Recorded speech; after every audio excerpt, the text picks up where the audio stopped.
여러분은 언제 불안함을 느끼십니까? 여러분은 언제 불안함을 느끼시고 불편함을 느끼십니까? 아마도 사람들 모두는 안정감을 원할 겁니다. 그리고 그 안정감은 확실성이라고 하는 것 위에서 이루어질 것입니다. 불확실한 것이 우리의 삶에 드러나면은요, 우리는 불안함을 느끼게 될 것이고, 그 불안함으로 인해서 우리는 안정감을 찾기가 어려워질 겁니다. 그래서 모든 사람은 이 안정감을 선호하고 확실한 것을 원합니다. 물론 불확실한 상황이 연출이 된다고 해서 우리가 완전히 불안한 건 아닙니다. 왜냐하면 그 안에서도, 전체적인 그 불확실한 상황 안에서도 우리는 우리 안에 안정감을 찾을 수 있기 때문에 또 그 안에서 살아갑니다. 왜냐하면 단 하나의 확실함이 있으면 우린 또 그 안에 견딜 수가 있거든요.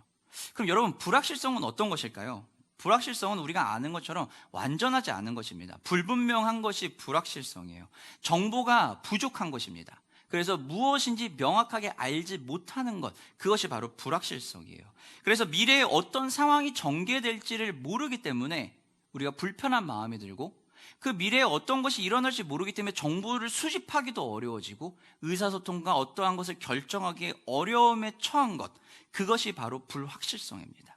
미래 사건의 예측, 이미 수행된 물리적인 측정, 알 수 없는 상황 등이 이 모든 불확실성으로 인해서 적용을 받고 상황에 어려움에 처할 수 있게 된다는 겁니다.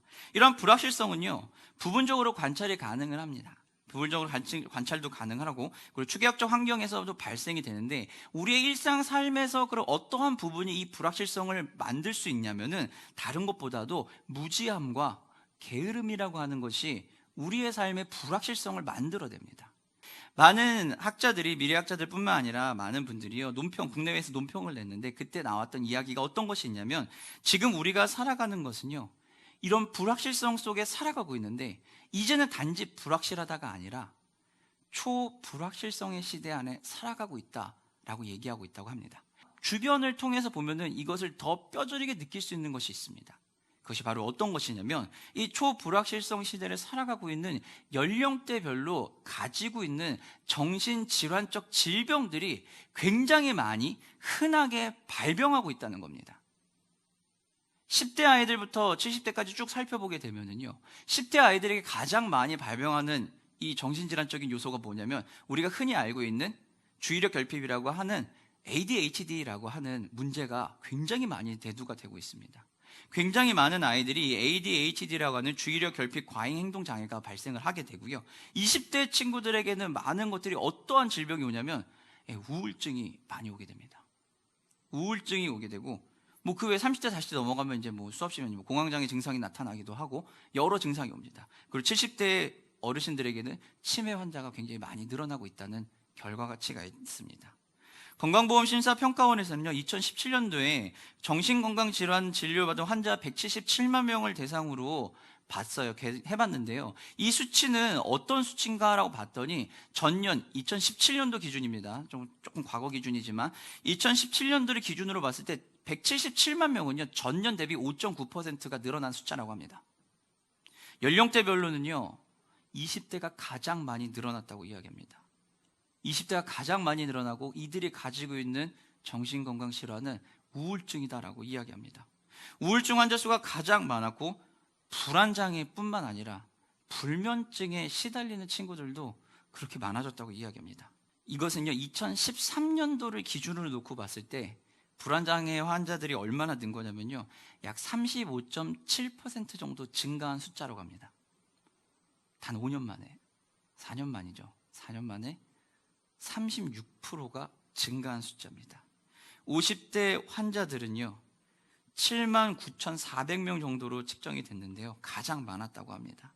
그리고 20대 환자들 중에서도 43,000명 정도가 엄청나게 많은 고통을 받고 있다고 합니다. 이것은 마찬가지로요, 2013년도를 기준으로 하면은 약 75% 정도가 늘어난 숫자라고 합니다. 우리가 살아가고 있는 이 시대에 불안이라고 하는 것이, 불확실한다는 것이 이렇게 우리에게 영향을 준다는 겁니다. 여러분 주변에 아마 드러나지 않고 말을 하지 않아서 그런데, 많은 분들에게 물어보면은요, 공황 증상과 같은 것들이 굉장히 많이 겪고 있는 분들이 있습니다. 우울증뿐만 아니라 많은 그런 불안 요소들, 불면증, 이런 것들은요, 굉장히 많이 이 시대에 있는 사람들이 겪고 있는 증상들입니다. 그것은 그분들이 문제가 있다, 약하다, 연약하다, 뭐 이런 차원이 아니라 시대가 불안하고 불확실하기 때문에 우리의 삶이 그 불안함을 그대로 떠안고 있다는 것입니다. 여러분, 이런 사회 속에서, 우리도 모르는 사이에 불확실함이 만연해있는 이 사회 속에서 우린 그러면 어떻게 하면 쉼을 얻을 수 있을까요? 쉼과 여유를 가지기 위해서 우리에게 필요한 것은 무엇일까요? 우리는 정말 이 초불확실성 시대 속에 힐링을 얻으면서 살아갈 수 있을까요? 오늘 본문 4장은요 3장과 이어져 있습니다. 4장 1절의 시작은 어떻게 하죠? 그러므로라고 이야기하는데, 이 그러므로라고 하는 것은 우리가 아는 것처럼 결론 암시였습니다. 결론 부분을 이제 맺겠다라고 이야기를 하는 거예요. 3장까지 왔던 내용들의 마무리를 내가 짚고 넘어가겠습니다라고 하는 것을 이야기하는데, 이 3장의 내용은 어떤 내용이었냐면, 지난주 우리가 함께 나눴던 말씀은 우리의 신앙의 유효성을 가지고 끝까지 신실하고 하나님 앞에서 살아가자라는 것이었어요. 하나님이 은혜 안에 우리를 불러주셨으니 그 은혜 안에서 끝까지 견디고 끝까지 살아가자라는 겁니다. 끝까지 신앙의 유효성을 지키고 가자라는 것인데, 근데 우리가 여기서 궁금하고 의문이 드는 게 있습니다. 도대체 그 끝은 어디냐는 거죠. 그 끝은 어디고 신실하려면 구체적으로 어떻게 해야 되냐는 거예요. 그리고 신실하게 끝까지 간다면 우리가 얻을 수 있는 것은 무엇이냐, 그리고 그것이 어떻게 내 삶에 드러날 것인가 라고 물어볼 수 있어요. 거기에 대해서 답을 오늘 4장에서 하고 있는 겁니다. 오늘 4장에서 하나님은 히브리 기자를 통해서 우리에게, 믿는 자들에게는, 끝까지 신앙의 유효성을 지키고 걸어가는 자들에게는 하나님의 영원한 안식이 예비되어 있다라고 이야기하고 있습니다. 하나님의 영원한 안식, 그 안식에 들어갈 약속을 믿는 우리에게는 하나님이 허락하셨다는 겁니다. 여러분, 약속은 어떤 것일까요? 당시 쓰던 언어인 헬라어에 보게 되면요, 에판겔리아스라고 이야기합니다. 이 에판겔리아스라고 하는 이 단어가 주는 의미는, 하나님이 약속을 하셨으면 하나님이 취소하시기 전까지, 그것을 거둬들이기 전까지는 무조건 유효하다라는 겁니다. 믿는 자들에게 주신 하나님의 영원한 안식에 대한 약속을 하나님 주셨다는 것은, 믿는 우리에게 그것을 취소하지 않는 이상 우린 영원한 그 안식에 들어갈 수 있다라는 겁니다. 약속의 효력은 하나님이 거두지 않는 이상 듣는 자들이 모두 누려야만 하는 거예요. 누릴 수밖에 없고 누리는 게 너무 당연하다라고 이야기하고 있습니다. 누리지 못한다는 것은 어떤 것일까요? 그러면 약속이 그들에게 무의미하다는 거예요. 그 약속을 받았지만 못 살고 있는 거죠. 하나님의 약속은요, 이르는 자나 이르지 못하는 자나 모두가 들었다라는 거예요. 정말 하나님의 안식을 누리는 사람이 있어요. 그러나 하나님의 안식을 못 누리는 사람들이 있습니다. 그리고 그걸 완전 무시하고 넘어가는 사람들도 있고요. 그러나 이것은, 이 약속은 전부 들었다라는 겁니다. 이르지 못하는 자는 어떤 사람들이 이르지 못할까요? 말씀에 순종하지 못하는 자입니다. 말씀에 순종하지 못하는 자는 하나님의 약속을 온전히 누리지 못해요. 복음 전함을 받은 자이나 복음이 그들에게 유익하지 않은 거죠. 복음을 들었지만 그 복음이 유익하지 않아요. 흔히 우리가 예수를 전하고 복음을 전할 때 보면은, 이렇게 복음을 전하고 예수님 믿을 것을 권면하면서 나아갈 때 많은 사람들이, 안 그런 분들도 계시지만 종종 그런 얘기를 해요. 예수를 믿으면 어떻다고요? 삶이 불편하다고요. 왜 불편하냐라고 물어보면, 이것도 하면 안 되고 저것도 하면 안 되고 또 이것도 하면 안 되고 이거는 해야 되고 저거는 해야 된다고 하면서 내가 원하는 것을 못하고 내가 원치 않는 것을 해야 하는 것들이 존재하기 때문에 불편하다는 거예요. 복음은 그런데 여러분 어떤 것이죠? 복음은 나의 불안한 것들을, 불완전한 것들을 완전하게 채워주는 것이거든요. 그렇기 때문에 복음을 우리가 받아들인다는 것은 내 삶이 불편함이 아니라 내 삶이 유익해지기 시작한다는 거예요. 완전해지기 시작한다는 것입니다. 유익이라고 하는 것은요, 어떤 것을 얻기 위해 도움을 얻는 것, 도움이 되는 것, 그것이 유익이에요. 복음은 우리의 삶의 유익이거든요. 내 삶을 보다 완전하게 해주는 유익이 바로 복음이에요. 그런데 그 복음이 유익하지 못하다고 느끼는 사람들이 존재하는 겁니다. 왜요? 말씀과 믿음이 하나로 매칭이 안 되니까요. 신앙이 분리돼 버리는 거예요. 신앙이 분리되어 버리니 무슨 일이 벌어질까요? 들은 말씀이 내 삶에 드러나지가 않죠. 그러니 문제가 계속 벌어지는 것입니다. 출애굽한 이스라엘 백성들 한번 생각해 보세요. 애굽 땅에서 그 긴 시간 동안 노예 생활을 했어요. 애굽 땅에서 그 긴 시간 동안 노예 생활을 했는데, 그 긴 시간 노예 생활을 정리해 주는 사건이 출애굽 사건이었습니다. 출애굽을 통해서, 모세를 통해서 출애굽을 하나님이 이스라엘 백성을 시켜주셨어요. 처음에는 나갈 때도 모두 기뻐했죠. 모두 기뻐하면서 잘 나갔습니다. 그리고 홍해를 가로질러 건너는 그 홍해 갈라진 사건이 있었고, 애굽의 군사들이 전부 죽는 그런 어마어마한 일들을 이스라엘 백성들은 모두 바라봤습니다. 15장에 가서는 미리암과 이스라엘 백성들이 하나님을 찬양합니다. 하나님의 놀라우심을 찬양합니다. 그러나 16장에 가서 무슨 일이 벌어지죠? 다시 하나님 앞에서 불평과 불만을 쏟아내기 시작해요. 먹을 게 없다, 고기를 먹어야 된다, 물이 필요하다, 왜 전쟁을 하냐와 등과 같은 수없이 많은 일상에서 벌어지는 하나하나의 문제들 때문에 이스라엘 백성들은요, 하나님이 주셨던 그 약속, 가나안 땅이라고 하는 그 안식의 자리에 들어가는 그 약속을 온전히 누리지 못하고 잊고 살아가는 거예요. 그리고 당장 있는 그것에 어떻게 하고 있습니까? 아파하고 고통받으며 불평과 불만을 쏟아내고 있었다는 거예요. 지극히 신앙이 분리가 되어 있었던 것이죠. 믿음과 말씀이 결부되지 못했다는 것은요, 구원에 이르지 못하는 믿음, 즉 모든 어려움을 해결하시는 분이 하나님이시라는 것을, 나의 삶을 도우시고 나의 삶을 인도하시는 분이 하나님이시라는 것을 기억하지 못하고 있는 거예요. 나를 지금까지 인도하신 분이 하나님이시다라고 믿음으로 고백을 한다면, 내 삶을 인도하시는 분이 하나님이시다라고 우리가 믿음으로 고백을 한다면, 우리는 우리의 삶에서도 그분을 믿고 따라가는 거예요. 환경과 상황에 내 눈이 고정돼서 거기에서 따라 흔들리는 것이 아니라 그냥 믿고 따라가는 겁니다. 우리가 흔히 주인공병이라고도 이야기하는 것이 있어요. 주인공병은 뭘까요? 내가 주인공이 돼야 돼요. 그죠? 내가 주인공이 되면은 무슨 일이 벌어집니까? 모든 관심을 내가 받아야 됩니다. 모든 관심을 내가 받아야 되고 나 중심으로 모든 게 돌아가야 돼요. 근데 그 상황이 내 중심이 아니라 내가 컨트롤할 수 있는 상황이 아닌 상황으로 바뀌어버리면 어떻게 될까요? 주인공이 이제 내가 아닌 게 되는 거죠. 그것을 해결할 수 있는 사람에게로 넘어가 버립니다. 하나님이 내 삶의 주인이시고 하나님이 내 삶을 인도하신다라는 믿음으로 이야기는 하지만 그것을 삶으로 살지 못할 때 나타나는 게 바로 이 주인공병이에요. 내 삶은 내 건데, 내가 해결해야 되는데, 내가 원하는 방법대로 가야 되는데, 내가 세운 기준대로 이것들이 이루어져야 하는데 이게 여기까지 올라오질 않네. 이거를 해결하기 위해서는 하나님 이렇게 하셔야 되는데 이걸 안 하시네. 이거 하나님 이건 안 되죠. 해결해야 될 문제들이 이렇게 쌓여 있는데 하나님 왜 이것저것 해결을 안 하십니까? 내 삶이 더 잘 살고 더 좋아 보여서 하나님을 드러낼 수 있도록 만드셔야죠. 왜 이것을 하지 않으십니까? 라고 생각을 할 수 있어요. 이 생각을 지배하는 기본 생각은요, 내가 삶의 주인이고 내 삶은 내가 원하는 대로 가야 한다라는 그 생각이 깔려 있는 거예요. 하나님이 하실 것이다 라는, 하나님이 모든 상황을 통치하신다 라고 하는 믿음의 고백에서 멈춰버리고 그것이 삶으로 드러나지 못하고 있는 겁니다. 주인공의 자리에서 벗어나면 무슨 일이 벌어지니까요? 불안하니까요. 더 이상 내가 주인공이 아닌 것 같으니까 불안하기 때문에 그 일이 일어난다는 겁니다. 그래서 3장에서까지 무엇을 얘기해요? 끝까지 신실하라는 겁니다. 끝까지 하나님 말씀 안에 신실하게 살자는 거예요. 2장에서는 어떤 이야기를 했죠? 내 귀에 흘려 들어가는 것이, 하나님의 말씀이 귀에 들렸는데 그것이 쓸려나가지 않도록 더 붙잡고 가자 그랬고, 3장에서는 끝까지 신실하게 신앙의 유효성을 지키고 가자라고 이야기하고 있는 겁니다.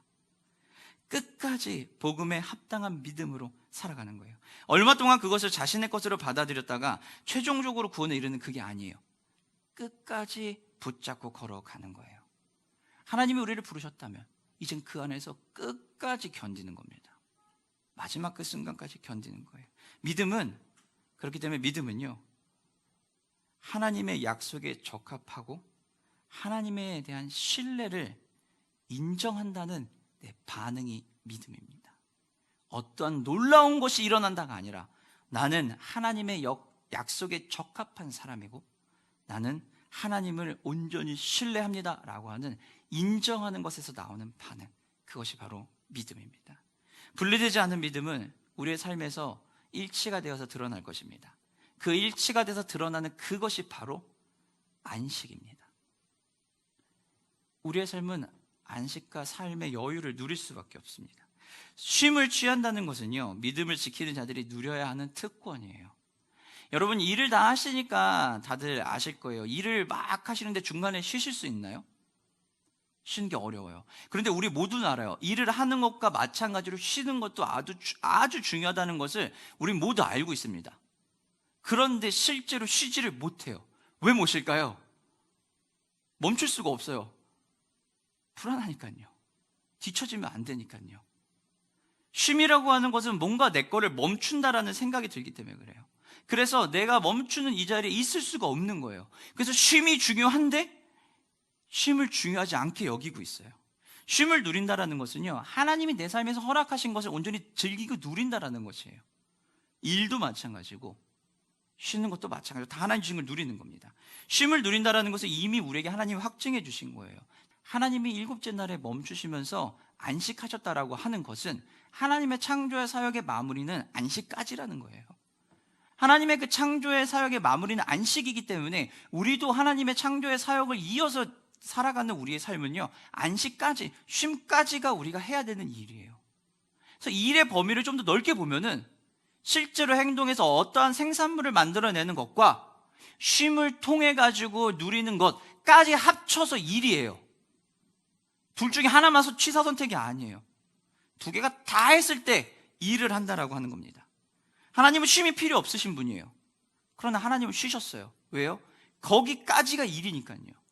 그리고 그 쉼은 우리가 직접 누려야 되니까요. 우리가 누리지 못하면 안 되니까 그 쉼을 가져야 하는 것입니다. 하나님의 쉼은요, 멈추긴 하는데 이 멈춤이 조금 달라요. 도피가 아니에요. 여러분 힘들면 주변에 힘든 사람이 있으면 뭐라고 이야기하죠? 좀 쉬세요 라고 얘기해요. 그렇죠? 좀 쉬십시오 라고 이야기를 하는데, 여기서 쉰다는 것은 어떤 것을 얘기할까요? 우리가 평상시에 권면하는 것은 하고 있는 일을 잠시 멈추고 그것에서 외면해서 조금 떨어져서 보지 말고 쉬라는 거예요. 이게 우리가 생각하는 쉼이에요. 그러나 하나님이 이야기하는 쉼은 그 쉼이 아니에요. 하나님의 말씀하시는 안식하라고 하는 것은 어떤 것으로부터 도피하거나 중단하는 것이 아니라 우리 존재가 가지고 있는 잠재성을 온전히 누리는 상태, 내가 가지고 있는 이 모든 상황과 환경을 충분히 볼 수 있도록 관망하고 조망하는 상태, 그것이 쉼이에요. 그래서 나에게 필요한 부분이 무엇인지 깨닫고 내가 무엇을 준비해야 되는지 알아서 그 시간에 하는 일, 거기가 쉬는 거예요. 그러면 당연히 내가 지금까지 해왔던 일들은 어떻게 해요? 멈춰야죠. 멈추고선 이 일을 보조할 수 있는 것들을 하거나 이 일을 더 잘할 수 있도록 내가 에너지가 필요하면 잠시 에너지를 더 충전을 하고 다시 걸어가는 게 쉼이에요. 그냥 도피가 아니에요. 하나님이 주시는 영원한 안식이 바로 이 쉼이에요. 우리 안에 쉼을 주신다라는 것은요, 불안전한 내 상태가 완전해지는 겁니다. 일로 지쳐서 불완전한 내 육체가 쉼을 통해 완전해지는 거예요. 불완전한 내 정신이 완전해지는 것, 그것이 바로 쉼이에요. 불완전한 것이 바로 완전해지는 그것이 바로 무엇일까요? 복음입니다. 그래서 우리의 삶은 복음이 없으면 살 수가 없는 것이에요. 복음은 완전함으로 가는 겁니다.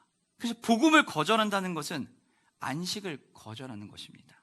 안식한다는 것은 하나님이 보여주신 태초의 쉼의 자리로 들어가고 그 쉼을 얻는 것이에요. 창세기 2장 3절입니다.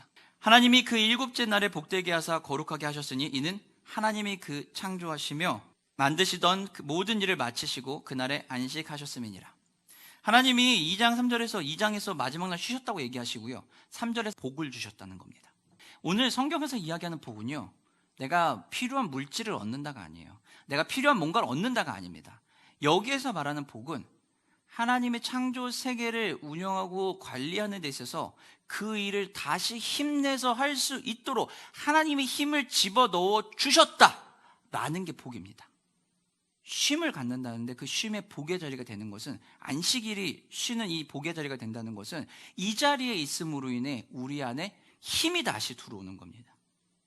일주일의 삶을 또 견디며 나아갈 수 있는 그 힘이 우리 안에 들어오는 것, 그게 복이에요. 일곱째 날 안식하셨다는 것은, 복을 주셨다는 것은 다시 우리가 우리의 삶을 살아갈 수 있는 힘을 얻는 것, 이게 안식입니다. 안식은요, 그렇기 때문에 믿음으로 들어가는 것입니다. 불순종으로는 못해요. 순종하면 살 수 있습니다. 안식한다는 것은 나에게 주신 하나님의 그 능력을 회복한다는 것입니다.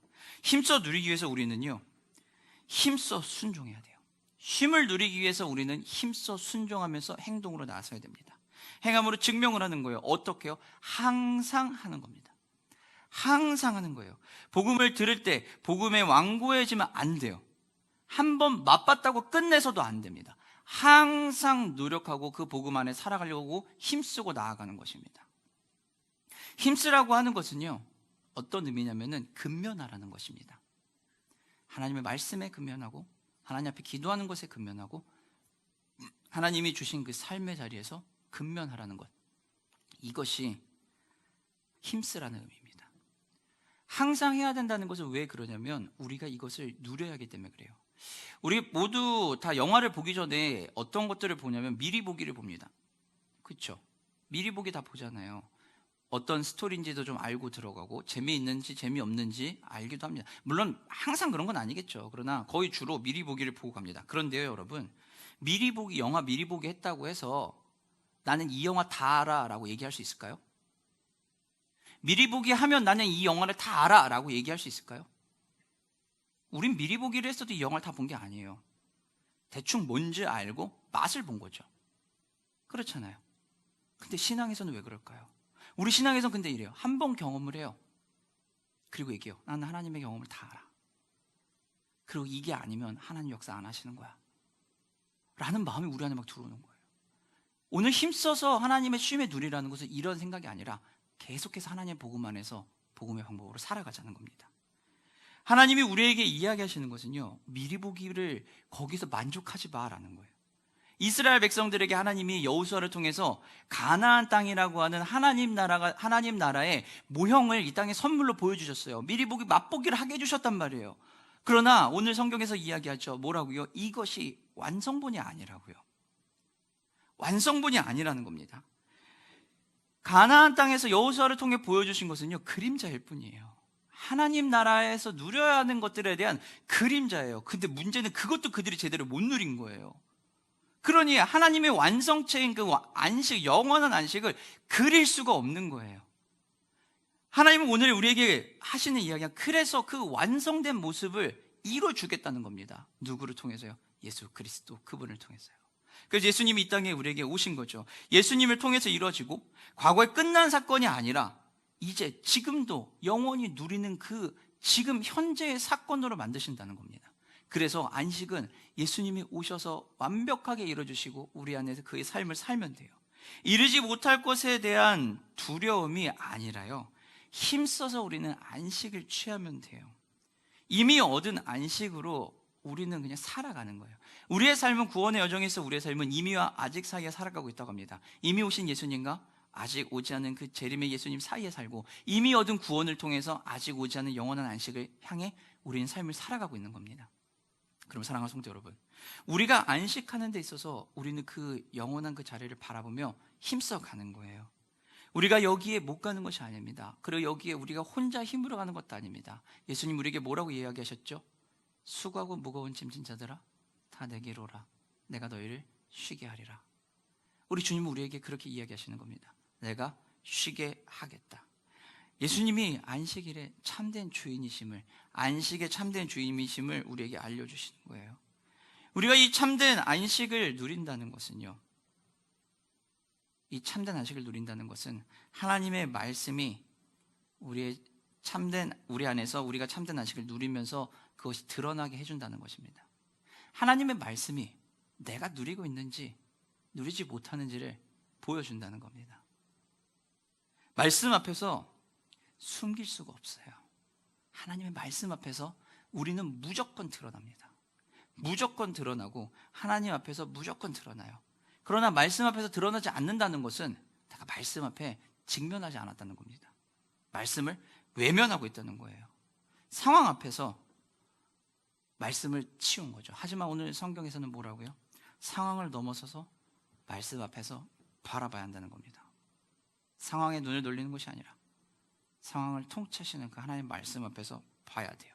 이 말씀은 어떤 말씀이니까요? 살아있고 운동력이 있어서 우리의 혼과 영과 골수를 쪼개기까지 하는 그 좌우의 날선 어떤 것보다 예리한 운동력 있는 말씀이기 때문에 그렇습니다. 하나님 우리에게 주시는 것은 그거예요. 하나님의 말씀은 살아있고 운동력이 있다는 겁니다. 그렇기 때문에 이 말씀이, 하나님의 말씀이 활동적으로 내 삶을 온전히 지배할 수 있도록, 내 안에서 에너지가 충만하게 드러날 수 있도록 그 말씀 앞에 집중해야 돼요. 내 안에서 하나님의 말씀이 온전히 충만해질 수 있도록 우리는 그것에 집중해야 된다는 것입니다. 살아있고 운동력 있는 그 말씀, 그 말씀이 내 삶에서 어떻게 작용하고 있을까요? 내가 원하는 말씀을 갖고 와서 거기에서 넣는 것이 아니라 하나님의 살아있는 말씀이 내 안에서 운동하고 있는 거예요. 나에게 주신 그 하나님의 말씀이 내 삶을 뒤집어 흔들어 버리는 겁니다. 그래서 내 영혼과 내 생각을 쪼개면서 하나님의 것으로 가게 만들어주는 겁니다. 살아있고 운동력 있는 그 말씀, 여러분의 삶에서 하나님의 말씀이 그렇게 운동하고 있다는 것을 기억하셔야 됩니다. 그럼 사랑하는 성도 여러분, 말씀에 직면하십시오.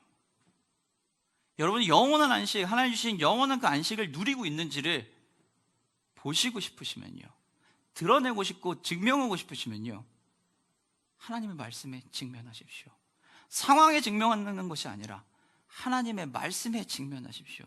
하나님의 말씀에 직면한다는 것은 무엇일까요? 하나님의 말씀에 직면하기 위해서는 우리는 어떻게 해야 될까요?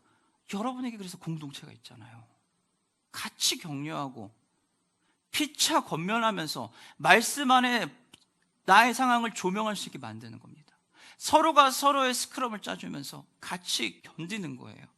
혼자가 아닌 공동체 안에서 우리는 해결할 수 있어요. 말씀에 직면할 때 그 말씀에 직면할 수 있는 그 자리로 걸어가는 겁니다. 계속해서 그 말씀의 자리로 가는 거예요.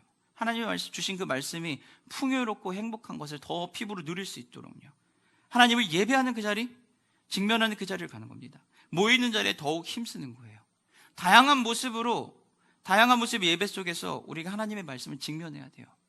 여러분 개인의 삶의 자리에서 개인적으로 예배할 때 말씀을 묵상하는 그 자리에서 하나님의 말씀을 보는 거고, 공동체가 모여서 서로 나누고 삶을 나누면서 하나님의 일주일에 내 삶 속에 어떻게 하신 걸 나누는 그 자리에 다시 한번 하나님 말씀에 직면을 하는 겁니다. 나에게 주신 말씀이 있지만 내 옆에 있는 지체를 통해서 하나님 또다시 이야기하시고, 내가 지금 이 순간에 하나님 말씀이 들려오지 않는다면 내 옆에 있는 지체를 통해서 역사하신 그 하나님이 내 삶에서 똑같이 하신다는 것을 알려주시니까요. 그러니 우리는 상황에 직면하는 것이 아니라 하나님의 말씀에 직면을 하는 것이고, 그 말씀에 직면할 수 있는 그 자리로 걸어 들어가는 거예요. 그러기 위해서 우리는 예배의 자리, 말씀의 자리, 기도의 자리에 걸어갈 수 있는 겁니다. 그래서 하나님이 우리에게 주신 아주 어마어마한 축복이 하나 있죠. 힘들면 무슨 일이 벌어져요? 기도하러 가고 싶어지잖아요. 괜히 기도하고 싶어지는 게 아니에요. 그 말씀의 자리에 내가 하나님의 말씀 직면해야 한다는 것을 본능적으로 우린 그것을 알기 때문에 그렇습니다. 그러니 그것이 본능적으로 알려주지 않는 일상의 시간에서도 그 하나님의 말씀을 직면하는 그 자리를 들어가시면 됩니다. 다양한 예배의 모습의 자리로 들어가시고 말씀을 보는 그 자리로 들어가세요. 우리가 예배의 자리로 나가는데 방해하는 것들, 그것이 무엇일까요? 여러분의 게으름일까요? 여러분의 무지함일까요? 여러분의 바쁨일까요? 아니면 사회가 주는 불안함일까요? 내 해결되지 않는 상황들일까요? 이러한 상황들에 눈을 맞추는 것이 아니라 이 상황을 넘어서 역사하시는, 살아서 운동력 있게 말씀하시는 그 하나님의 말씀에 직면하러 가십시오.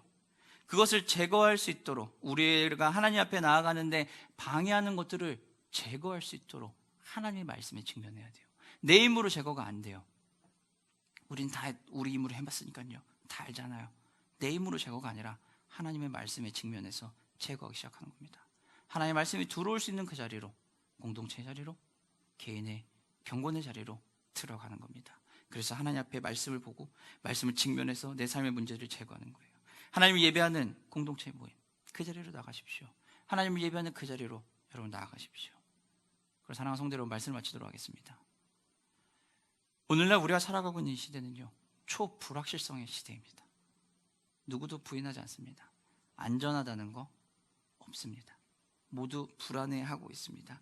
하지만 이 초불확실성을 넘어설 수 있는 것은요, 이 초불확실성을 넘어설 수 있게 하는 믿음의 반응은 하나님의 안식을 누리는 것입니다.